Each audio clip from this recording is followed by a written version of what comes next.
Hello guys, welcome back to my channel. তো আজ দুটো রান্না করছি, তো তাই ভাবলাম একটু তোমাদেরকেও দেখাই।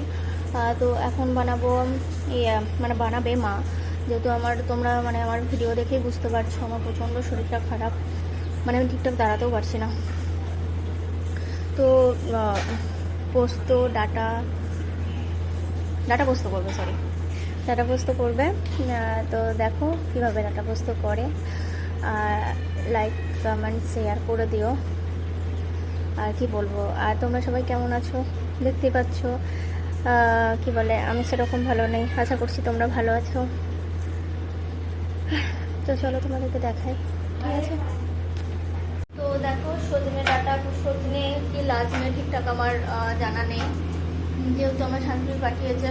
তো সজনে ডাটাটা ছাড়ানো হয়েছে, পেঁয়াজটা কাটছে, তো তোমাদেরকে দেখাই।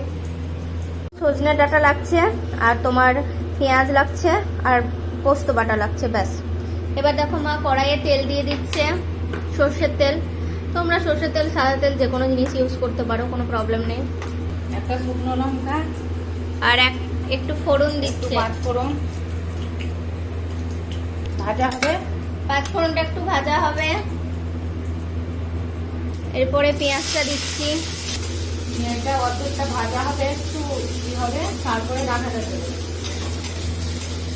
এরপরে আমরা একটু ভুলে গেছিলাম ডাটাটা সেদ্ধ করে রাখতে, তো সেদ্ধ না করলেও হতো, পরে জল দিয়ে সেদ্ধ করলেও হতো। তো মা কড়াইটা নামিয়ে একটু ডাটাটা সেদ্ধ করে নেবে হালকা লবণ দিয়ে। মা আমার লবণ দিচ্ছে, ডাটাটা সেদ্ধ হোক, তারপরে তোমাদেরকে দেখাচ্ছি। দেখো আমাদের ডাটাটা সেদ্ধ হয়ে গেছে।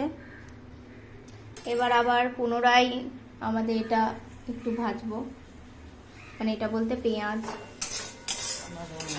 ভাজা হয়ে গেছে অলমোস্ট।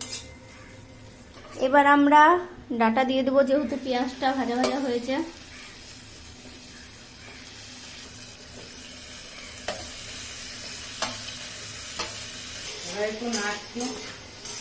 এবার মা একটু নাড়ছে, একটু বেশ 1-2 মিনিট নাড়া হবে, তারপরে আমরা পোস্তটা দিয়ে দেবো। লবণ হলুদ, ও সরি, লবণ হলুদ দেবো। একটু হালকা চিমটে হলুদ দেবো। তো এবার মা একটু লবণ দিয়ে দিচ্ছে। ডাটাতে দিয়েছি বলে সামান্য একটু দেবো। ডাটাতে সেদ্ধ করার সময় দিয়েছিল বলে একটু সামান্য দিচ্ছে। বলো। সামান্য এক চিমটি হলুদ, একটু হলুদ দিয়ে দিল। তারপরে একটু নাড়বো, হলুদ লবণ দেওয়ার পরে নাড়া হয়ে গেল। এবার পোস্ত দেবো, দিয়ে দাও।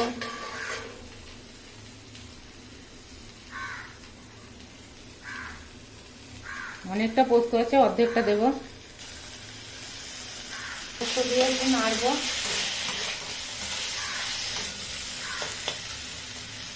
পোস্তটা এরকম করে নাড়তে থাকতে হবে।